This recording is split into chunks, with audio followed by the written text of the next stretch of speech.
This is the Defenders podcast on TV Podcast Industries. We're talking about the new season of What If, Season 2, Episode 5, What If Captain Carter fought the Hydra Stomper? If the stories are true, then the Hydra Stomper is responsible for some of the world's worst acts of terror, which cost the lives of dozens of S.H.I.E.L.D. agents, including friends of mine. Fury, Steve would never do that. He would if the Red Room was in control. What are you saying? It was rumored that her old home found and housed the Hydra Stomper. You knew about this and you didn't tell me? Didn't see the point in breaking your heart twice.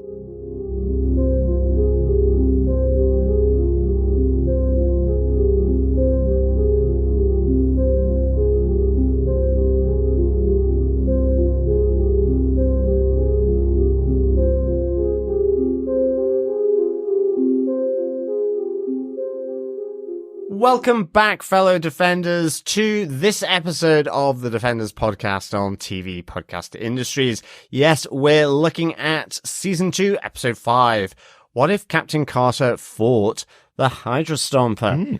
I am one of your stomping hosts, John. And I'm your other host, Derek. Happy New Year, everybody. Happy New Year. We are in 2024 now. We are. Another year over, a new one just begun. Yes. That's what you were going to sing. That was it. Yeah, thought so. You couldn't remember, could you? No, I couldn't. But yes, fellow Defenders, Happy New Year to you indeed. We hope you had an excellent New Year's Eve and are in fine form moving into the new year. And of course, all the best for 2024. Absolutely. And we're starting it the way we always do, with a brand new podcast. We are indeed, yes. You know, there are flavors of the MCU. I always like to say, people always got into this whole thing about the superhero genre getting tired. But I always said if there were movies that were doing something different, they can be superhero movies, but they can do something different.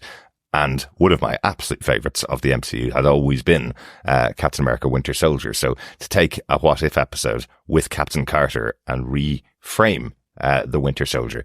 This is probably one that I was pretty excited about, hearing that it was coming up in Season 2. Did they accomplish the goal? Did they hit the mark? Definitely better than Episode 4, and a really exciting episode. I really enjoyed this and one. an intriguing end as well. Absolutely. With Captain Carter being sucked through a red vortex. Yep. Yep. Hints of a wonder going on here. Yeah. And hints to another very exciting episode that I'm looking forward to later on in the season. Yeah. Yes, 1602 universe, for sure. Can't wait for them. But let us get into our spoiler-filled discussion for this episode.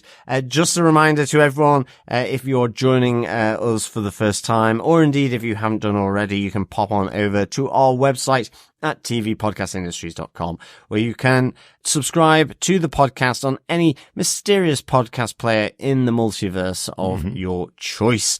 We also love to hear from our fellow Defenders on all things What If. So if you have any feedback, please send in emails to feedback@tvpodcastindustries.com, or you can join our Facebook group over on facebook.com/groups/TV Podcast Industries. Yes, absolutely. And follow us over on Threads. You can find us at TV Podcast Industries over there as well, if you're not a Facebook user.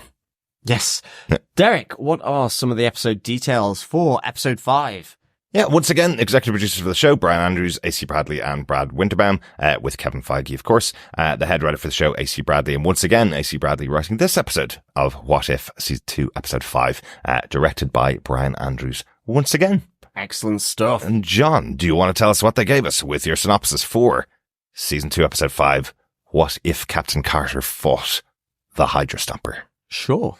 Following a mission to retake the ship, the Lemurian Star, Captain Peggy Carter and Natasha Romanoff find a still-alive Steve Rogers inside the Hydra Stomper armor.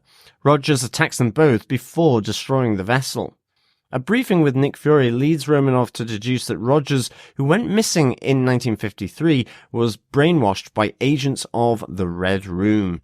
Carter and Romanoff help Brock Rumlow protect Bucky Barnes, who is Rogers' next target, before incapacitating Rogers and travelling to a secret hideout in Scotland. Attempts to reboot the suit fail, as it is keeping Rogers alive, though each activation reduces chances of survival.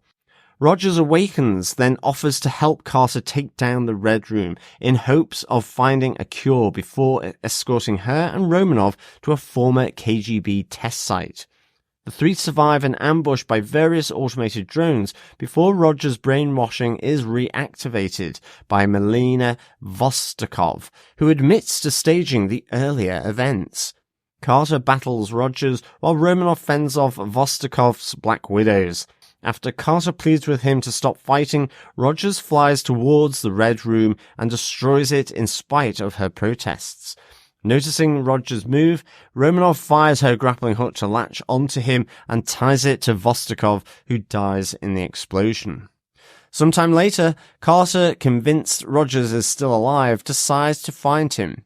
As she bids Romanoff farewell, a portal opens beneath Carter's feet and transports her to another universe where she encounters medieval-era variants of Nick Fury and Wanda Maximoff.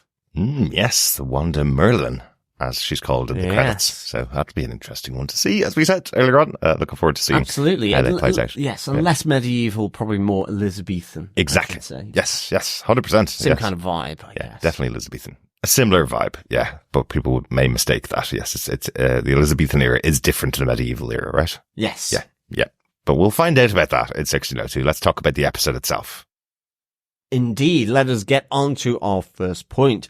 What if we had seen this before? Mm-hmm. What are the cinematic universe references for this episode of What If? Mm-hmm. But actually, before getting into that, we do have the What If Season 1 finale being referenced here right at the start, where Peggy Carter heads to the same universe as Natasha Romanoff. Exactly, because her universe had been destroyed, right? Yes. So she couldn't be put back there. So I like it at the beginning where the Watcher is saying that he doesn't do sequels. Sequels are not a thing that he's interested in doing, but there's not very many universes that have Captain Carter in them, and she is a friend of his. So he wanted to tell another story of Captain Carter. So I kind of like that at the beginning, that we have that kind of self-referential piece where he's kind of going, well, it is kind of a sequel. Exactly. And hence why ultimately then in this universe of Natasha Romanoff's, we have, this storyline then is referencing their version of Captain America Winter Soldier as well, which is kind of interesting. But rather than the Winter Soldier, we have the Hydra Stomper. Exactly. And not being piloted by Bucky, but within it is contained a kind of brainwashed Steve Rogers. Yeah. Who had disappeared many years ago on a mission to take out different Hydra sort of units and bases in Argentina. Yeah, kind of. Yeah, they kind of say that he was on the missions of taking out multiple bases for many years, for those 10 years. With Bucky. So the two of them had set up their two-man army, I guess, to take out as many Hydra stations as possible. Interestingly, that kind of weaves into the background of the episode, because I think, anyway, they were very successful in taking out Hydra bases and Hydra places, because we don't have the underlying threat within the Winter Soldier of Hydra taking over S.H.I.E.L.D. here. Yeah, exactly. S.H.I.E.L.D. is still very much active. Brock Rumlow, who was a member of Hydra and was following Hydra, he is now the protector of Bucky Barnes himself, replacing Alexander Pierce, who was effectively one of the leaders of Hydra in Winter Soldier. So I thought that was quite interesting, that effectively the work with Captain America working alongside Bucky Barnes, they were able to stop S.H.I.E.L.D. being taken over by Hydra. Exactly, yeah. And also, as we've seen in some of the other episodes, Peggy Carter not a leader of S.H.I.E.L.D. here because she's Captain Carter. She has taken the position of Captain America. We see the Avengers scene play out, the attack of the Chitauri at the opening of the episode, where we have a new version of the Avengers here as well, if you noticed. Yeah. No Hulk this time. Absolutely not. But we do have the Wasp as a member of the Avengers team this time, which is quite interesting. Yeah. We have Natasha still there. We have Captain Peggy Carter. Yep. We do have Iron Man. He is there. And we have Thor. Yes. So yeah, we have that nice little Avengers sequence going on here as well. Yeah. And also then references to the Black Widow movie with the Red Room, the floating base, almost the evil opposite to the helicarrier for S.H.I.E.L.D. It is the floating, almost sort of Cylon starship, which is the Red Room. Yeah, exactly. And of course, again, from Black Widow, we have Melina back here, who had posed as Natasha Romanoff's mother in Black Widow. She's here now as a leader of the Red Room in this episode. So great to see Rachel Weisz back. It was great that she episode. was voicing that. Yeah, absolutely. Really cool, wasn't it? Yeah, I kind of like. That's one of the things I really like about What If, when they're able to get the original actors back to do it's really good. to do these roles, and to the possibility that they're able to bring characters back that we may not see in movies again, may not be bringing back, because we're not going to have a Black Widow 2, so we may not see Rachel Weisz in the universe again. No. But it's kind of cool that she's able to come back and reprise the role for these episodes. Yeah, absolutely. But shall we get onto our second point? What if there was a small change? Yeah. The premise of the episode. This is an interesting one, because this is a sequel, as called out by the Watcher. The small change happened really in the previous episode, back in the first season, where Peggy Carter went through the change, became Captain Carter, and landed up in our time as the woman out of time, as the traveler going into the future. So that change has already happened, but the additional change is, after being left behind, Steve Rogers and Bucky Barnes teaming up and finished destroying Hydra bases together as a team. So that's kind of the additional change, and it is Steve Rogers who's captured, brainwashed, and becomes this agent of... Well, they say killed. So yeah, they believed killed. Yeah, killed, and there is the reference that the Hydra Stomper suit is keeping him alive. Yes. So every time they reboot, there's a danger that it won't reboot Steve Rogers. So there's an element here that the Hydra Stomper device, the machine, is also a life support system for Steve Rogers, who was seemingly at least killed, probably resuscitated, and is kept going by the Hydra Stomper. Yeah. But also then it's the notion that he has also been brainwashed by the Black Widows of the Red Room. Yes. Particular Melina, the head of the Black Widows. Or at least now. Yeah. Or at least now. Yeah. So similar to the way that they would raise Bucky Barnes as the Winter Soldier and bring him out of cold storage almost to go and assassinate people across the world. That's what they've been doing with the Hydra Stomper over the previous decades. I think Fury calls out in one of the conversations with Natasha and Peggy that many members of S.H.I.E.L.D. have been killed by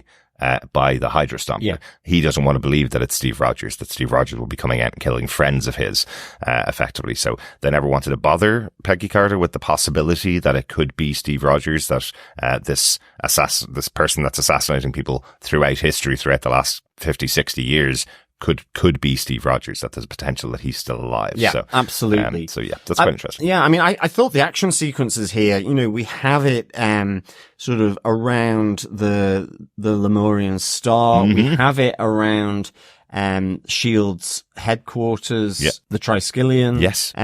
We have it above the KGB, sort of, model American town, as well. Yeah. Like, it's really good action. I thought so, yeah. Very airborne as well, with the Hydra Stomper being able to, fly.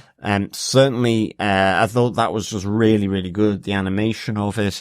I absolutely, loved the eerie nuclear horror of the model American town with the animatronic people, all just really, really creepy as these animatronic figures, you know, the unblinking dead eyes, really creepy. It's like, I love America, all this kind of stuff. Would you like some ice cream? Yes. Yeah, you know, oh, what a lovely baby. You know, all these just kind of platitudes being done.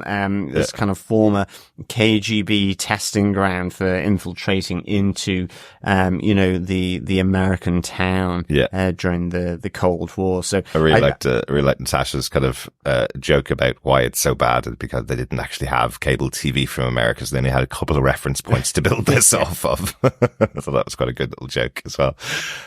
But I did like that, you know, it's kind of, you know, that typical thing where sort of Steve seemingly is, you know, is conscious and free of his brainwashing. Him and Peggy are talking, and then they turn around and there's suddenly all these animatronic figures are facing them, and then suddenly become, you know, devices for firing the electronic shock and sort of stun shots that you see Natasha do. Yes, the widow's bites. Yeah. Yes. So you know, it was really, really good. I really enjoyed that. I loved that kind of aesthetic. It was really, really well done. Yeah, absolutely. I like the conversation between Steve and Peggy, getting a moment back together again. You know, it's the eternal kind of relationship between the two of them always seems to have so much misery to it, because they always seem to be torn apart and broken apart within these stories. But I thought it was a really nice moment to have the two of them together. But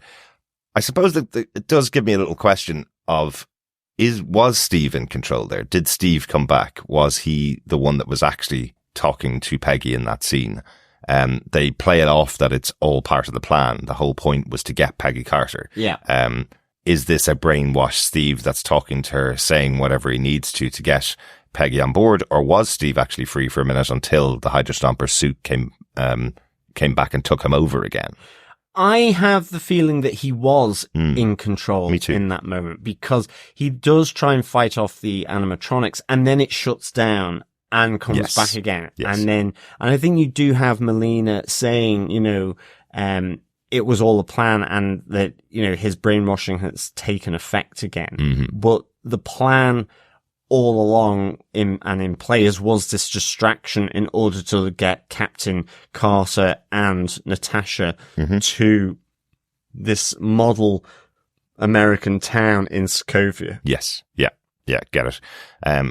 And we do see that I guess, Steve gets a little bit of control back, because the Hydra Stomper is what saves everything. It grabs Melina, pulls her up into the Red Room ship and destroys it and kills Melina. Yeah, absolutely. Yeah. Yeah. Well, yeah, it absolutely. I love the fact that, I love Natasha attacking the other Black Widows. But then with Melina, and, you know, you see the skill of Melina, you know, they're really head to head here. But I like that brief moment where she sees Steve Rogers, and, you know, to some extent, Natasha's much more detached from Steve than Peggy, for obvious reasons, but just fires the grappling gun at Steve Rogers, not to prevent him from exploding the ship, but simply to attach Melina on, so that it takes her into the explosions being caused by Steve Rogers, who brings down the Red Room onto this model village. Yes, of course. It is Natasha that saves the day as well. Sorry, of course Natasha was involved in that. Yeah, it wasn't just the Hydra Stomper and Steve's actions. It was also Natasha. Yeah, and they're like, I suppose that's one of the things that you lose in this version of the world, in this twist on it with Captain Carter, is the relationship between Natasha and Steve Rogers, which is one of the best things about those series of movies, is those two characters work so well together. They are best friends at this time, and because they haven't had those moments together, we don't get that relationship between the two of them. Well, there's that nice moment where Natasha goes to meet Peggy Carter, like she does with Captain America in The Winter Soldier, where he's running around past the Jefferson Memorial around that lake, and she goes, I don't run in circles. Yeah. Exactly. You know, there is no falcon there. But Peggy goes to Natasha, no, I don't run in circles. So, you know, it's those bits of dialogue that really nice touches, I thought, you know? Yeah, I do really like the relationship between Natasha and Peggy. I think it works really well. And I think, you know, I would be more than happy to see another episode in season 3 with those two characters together again. They worked really well. Yeah, absolutely. If you're not going to have Steve and Natasha, Peggy and Natasha will work just as well. Yeah. I think. Yeah, good stuff. Anything else about the episode you want to call out, John? Anything else you want to talk about from the episode? No, I think we can go on to our third point. What if the universe was changed forever?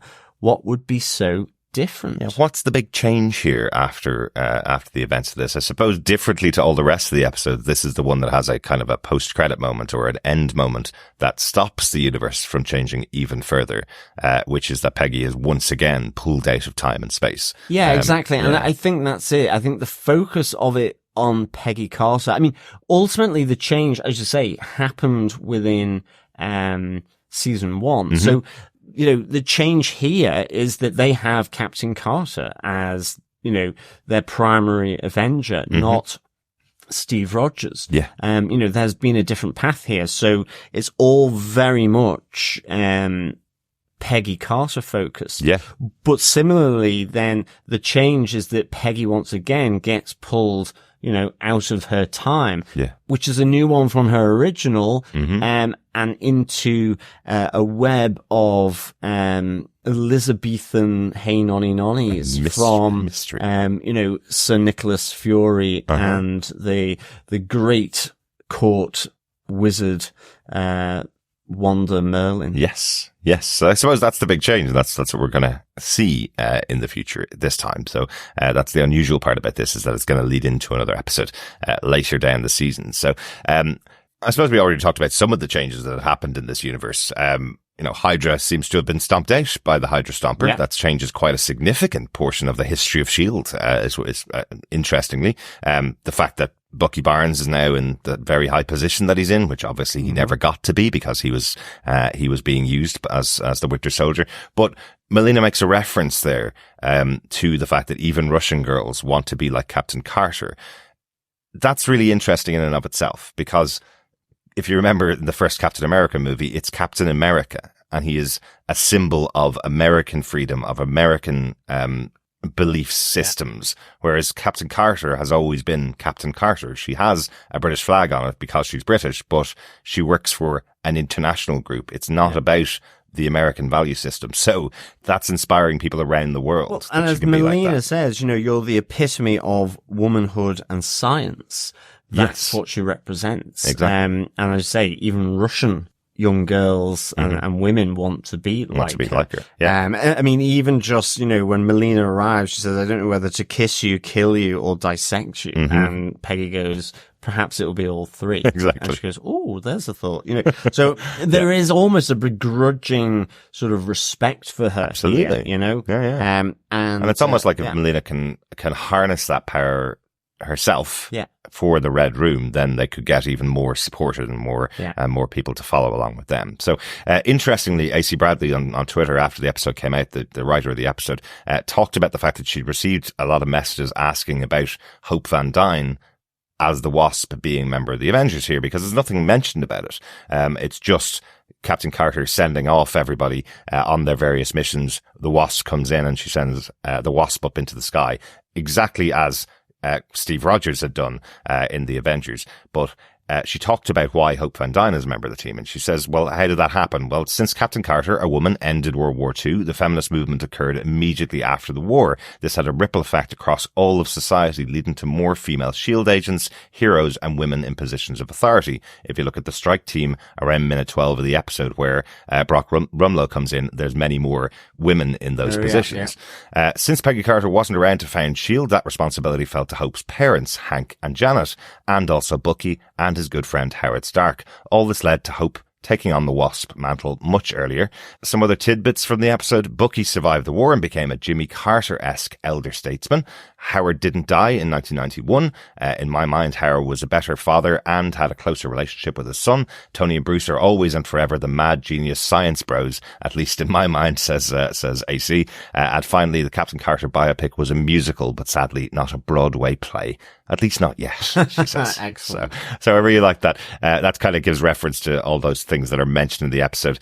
They call out, do you want to go to Stark or to Banner, to help get Steve Rogers out of the Hydra Stomper suit. So the two of them have started working together as science bros within the universe, which I like. But we don't have Hulk Banner in the episode reference, but he is a very big and well-known scientist, apparently. Yeah. So really like that. Some nice little notes from AC there. Yeah, absolutely. Good stuff.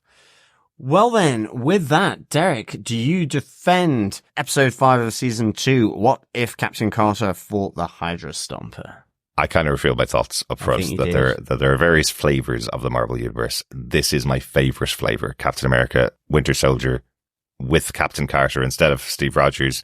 A whole love story between the two of them in the middle of it. Natasha Romanoff and Peggy Carter being really good friends.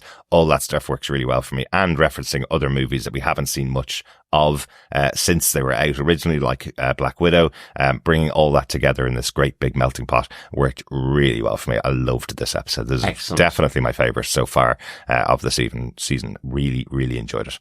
So lots more Peggy Carter to come. I'm really glad we're going to see her again later on in the season when we get to 1602. That'll be lots of fun to see how she plays in that world, because what I presume is going to happen, given that she's just been pulled through at the end of the episode. But really cool. And what a great cast here. Getting everybody back again, getting Samuel L. Jackson back, getting Rachel Weisz back, getting almost everybody back. Of course, as we mentioned before, we'll never have an episode of this show featuring Scarlett Johansson as the Scarlet Witch. She's not coming back to the show. She's always said that she's not going to do it. Like Belle, doing a pretty good job voicing Natasha Romanoff. I'm getting very used to her voice, so very used to seeing her or hearing her play this role. So overall, really, really good. Loved it. I would love to see more.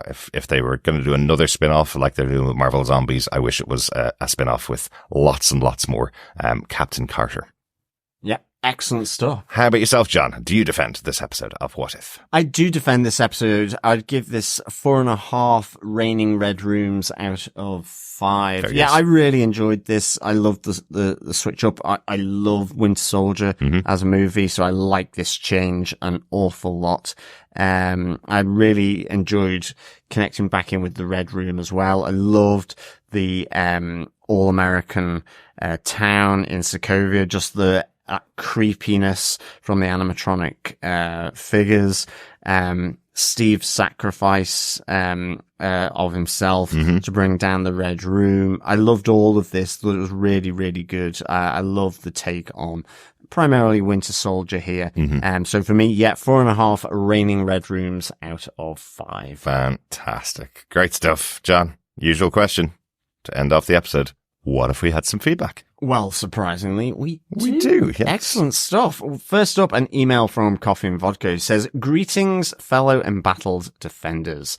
The animation, music, and sound design on this one were exceptional for a show already exceptional in these regards. Fluid fight sequences, excellent voice work, and Captain Carter's welcome anytime they want to feature her. My only problem with this one was how easily the bad guys and gals fell to the widow stings, where our champions were able to mostly tough them out. Not counting the failed Bechdel test, as it's a love story and all leading up to 1602, which somehow falls outside alternate realities and timelines. If the Watcher's reaction is anything to go by, the game is afoot and a shield. 4.5 Steve Doors, Red Rooms, and Murderous Mannequins out of 5. Peace and take care. Coffee and Vodka." Excellent. Yeah, I suppose we do see Natasha fall pretty quickly to the widow bites. It's Yes, definitely. Captain Carter that doesn't, and she is a super soldier, so she does fall. She doesn't reach the Hydra Stomper, which she's trying to reach to get Steve there. So she doesn't fall immediately to the widow's bites, but again, she's a super soldier. She should be able to survive a few more of them than the members of the Red Room team, I guess, the widows. So I can understand that one. I definitely see where Coffee and Vodka's coming from on that. I did kind of think that myself, but you're right. Yeah. I mean, Captain Carter is effectively a super soldier. Yeah. And so, that should kind of work for her to be able to be a bit more resistant to them. But the fact that she did fall, I suppose, is still good. At least it wasn't saying she was able to fight her way through all of them and achieve her goal, I suppose. But you're absolutely right, Coffee Vodka. That final reaction from Uatu, the Watcher, as he's seeing his story that he's telling end in such a weird way where the portal opens up and Peggy disappears. He's like, hang on a second. What the hell just happened there? So he has no idea what's happening. This isn't part of his story, this tale as Peggy's being dragged into 1602. Something else is happening here, that he's not aware of, which is, always interesting when the watcher doesn't know what's going on, right? So, that's going to be interesting to see how that plays out. Absolutely. Well, I mean, that was really intriguing, in terms of that ending. So I really enjoyed that as well. Yeah. I'm totally with Coffee and Vodka about those fluid fight sequences. It just looks so well done. Yeah, there's a great moment when, on the ship when, Natasha and Peggy are running away and Peggy does a cool twist through a hole in the fence and Natasha jumps over the top of it as the explosion's coming towards them. Just so cool and so dynamic in the animation.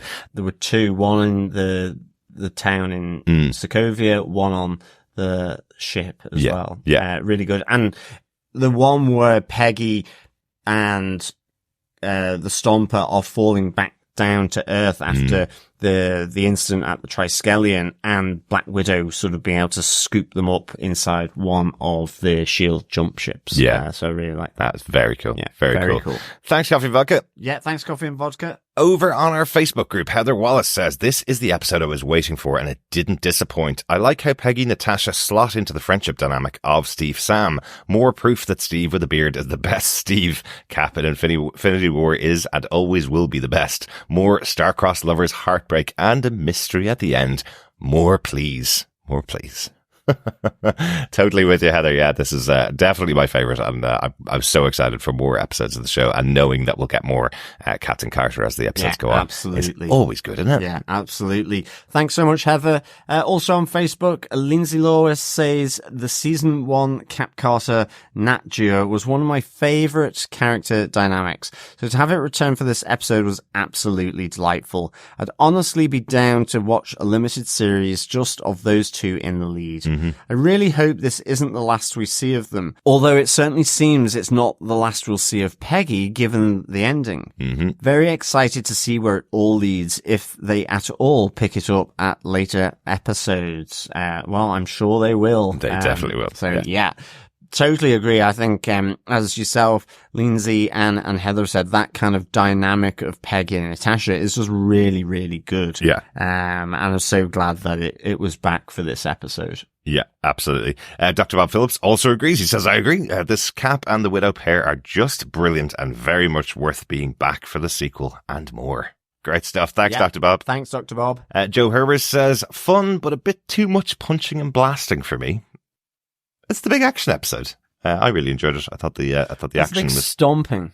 Too much stomping. It might be too much stomping. Yeah. That might be it. A lot of stomping. Well, thanks, Joe. Yeah, thanks, Joe. And finally on Twitter, Matt Murdoch says, I'm here for a whole Natasha Peggy What If saga now. My favorite episode of season 2 so far. Yeah. Excellent stuff. Yeah, totally agree with that. Great stuff. Thanks so much for all your feedback. If you want to send in your feedback to us, continue to send it in to us at feedback@tvpodcastindustries.com, or pop on over to our Facebook group at facebook.com/groups/tvpodcastindustries. Thanks so much for joining us. We've got lots more episodes of What If to come. Don't we, John? Yeah, absolutely. Yeah. And we will be back next time to chat about What If Season 2, Episode 6. What if Kahori reshaped the world? Ooh, the new MCU character. Yes. Very, very interesting. So, good stuff, fellow defenders. We'll be here for Episode 6. But in the meantime, keep watching, keep listening, keep defending, and of course, keep stomping. Bye. Bye.